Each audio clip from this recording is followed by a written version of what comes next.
हैदराबाद के सांसद असुद्दीन ओवैसी की पार्टी ऑल इंडिया मजलिस इत्तेहादुल मुसलमीन उत्तर प्रदेश के चुनाव के लिए अपने उम्मीदवारों की पहली सूची जारी कर दी है और ये सूची पार्टी के प्रदेश अध्यक्ष शौकत अली ने जारी की और पहली सूची में 9 सीटों के उम्मीदवारों के नाम है और इनमें से 8 सीटों पर 10 फरवरी को पहले चरण में मतदान होना है और एक सीट पर 14 फरवरी को और दूसरे चरण में वोटिंग होगी। और वहीं AIMIM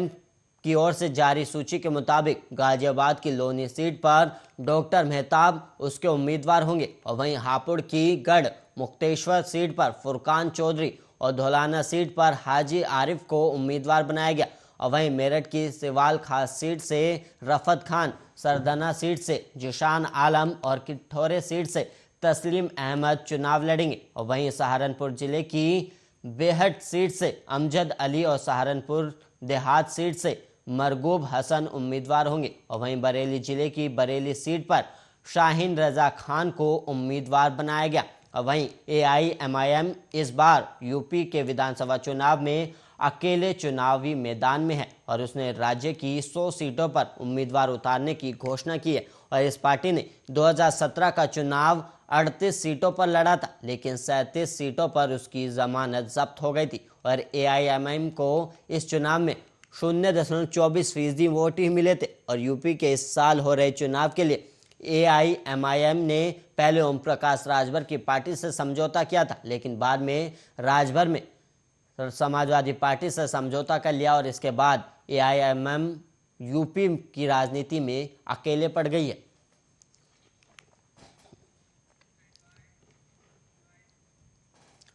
समाजवादी पार्टी के प्रमुख अखिलेश यादव ने कहा कि उनकी सरकार बनने के 3 महीने के भीतर जातीय जनगणना कराई जाएगी और उन्होंने कहा कि जरूरत पड़ी तो दलितों, पिछड़ों को उनकी जनसंख्या के आधार पर सरकार की कल्याणकारी योजनाओं में लाभ दिया जाएगा। और सपा में दारा सिंह चौहान का स्वागत करते हुए अखिलेश यादव ने कहा कि यह बहुत बड़ी लड़ाई है जिसमें आप लोग सहयोग कर रहे हैं और हम सब साथ हैं, बीजेपी की जमानत जब्त करा देंगे। और उन्होंने कहा कि लखनऊ और दिल्ली के झगड़े में बीजेपी के लोग एक दूसरे के इंजन के पहिए खोल रहे हैं और उन्होंने ये भी कहा कि मुख्यमंत्री योगी को गोरखपुर भेज दिया है और हम सब उनकी पक्की विदाई कर देंगे। सपा प्रमुख ने कहा कि बीजेपी ने लगातार झूठ का सहारा लिया, उनसे नेगेटिव, विभाजनकारी, नफरत फैलाने वाली और लोगों को तोड़ने की राजनीति कर रही है। और अखिलेश यादव ने यह भी कहा कि समाजवादी पार्टी अच्छी पॉलिटिक्स, पॉजिटिव पॉलिटिक्स और विकास की राजनीति करेगी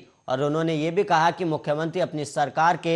4.5 साल सबका साथ सबका विकास की बात करते रहे और 80 बनाम 20% की लड़ाई की बात कर रहे हैं और बीजेपी के टिकट वितरण में सामाजिक न्याय का दावा करने पर अखिलेश यादव ने कहा कि मुख्यमंत्री केवल ये बता दें कि गोरखपुर विश्वविद्यालय में हुई नियुक्तियों में उन्होंने कितना सामाजिक न्याय किया है। झूठे सर्वे में जो भी दिखाएं, लेकिन सच्चाई हम जानते हैं।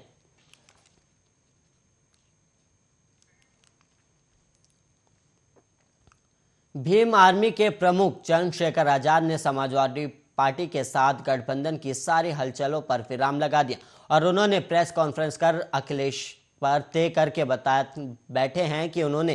उन्हें दलितों की लीडरशिप नहीं चाहिए और प्रमोशन रिजर्वेशन पर उन्होंने मना कर दिया। इसलिए हमने तय किया कि सपा के साथ गठबंधन नहीं करेंगे। और वहीं चंद्रशेखर रावण के अखिलेश यादव पर दलित विरोधी होने के आरोप को लेकर सुभाषपा अध्यक्ष ओम प्रकाश राजभर ने कहा कि रावण ने आने में देर कर दी और रावण ने 3 दिन पहले संपर्क किया और राजभर के आग्रह पर अखिलेश यादव ने उनसे मुलाकात की और मुलाकात में अखिलेश ने किसी तरह मैनेज करके 3 सीटें देने के साथ सरकार आने पर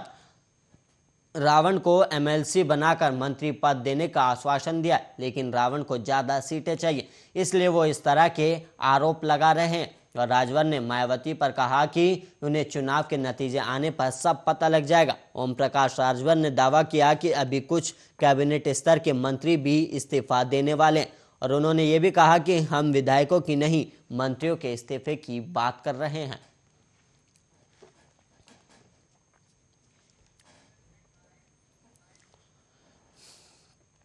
यूपी विधानसभा चुनाव को लेकर राजनीतिक सरगर्मी तेज है और यूपी से खबर यह है कि बिहार में बीजेपी के साथ मिलकर सरकार चला रही जेडीयू अब यूपी में बीजेपी के खिलाफ चुनाव लड़ेगी। और यूपी में नीतीश कुमार और योगी आदित्यनाथ की जोड़ी नहीं बनी और अब जेडीयू अपने बूते यूपी में चुनाव लड़ेगी। और यूपी के प्रभारी पार्टी केसी त्यागी ने कहा कि लखनऊ में 18 जनवरी को प्रदेश अध्यक्ष अनूप पटेल ने बैठक बुलाई है और पार्टी की ओर से चुनाव प्रचार में बिहार मॉडल को भुनाने का दावा किया गया है। और इसके अलावा आपको बता दें कि यूपी में गठबंधन के संबंध में बातचीत करने की जिम्मेदारी पार्टी के पूर्व राष्ट्रीय अध्यक्ष आरसीपी सिंह को सौंपी गई थी और वो बातचीत कर भी रहे थे। हालांकि दोनों पार्टियों के बीच बात नहीं बनी और बीते दिनों जेडीयू के राष्ट्रीय अध्यक्ष लल्लन सिंह ने बताया था कि बीजेपी ने जेडीयू के साथ चुनाव लड़ने पर सहमति दी है और इस बात की सूचना पार्टी को केंद्रीय मंत्री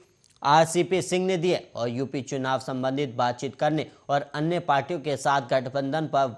वार्ता करने के लिए उन्हें ही अधिकृत किया गया था। हालांकि लल्लन सिंह ने कहा था कि आरसीपी सिंह ने सूचना दी है कि यूपी में बीजेपी जेडीयू के साथ गठबंधन के लिए तैयार है और ऐसे में जेडीयू ने सीटों की सूची बीजेपी को सौंप दी और वहीं पार्टी की ओर उत्तर प्रदेश बीजेपी के प्रदेश अध्यक्ष को सूची सौंपी गई है।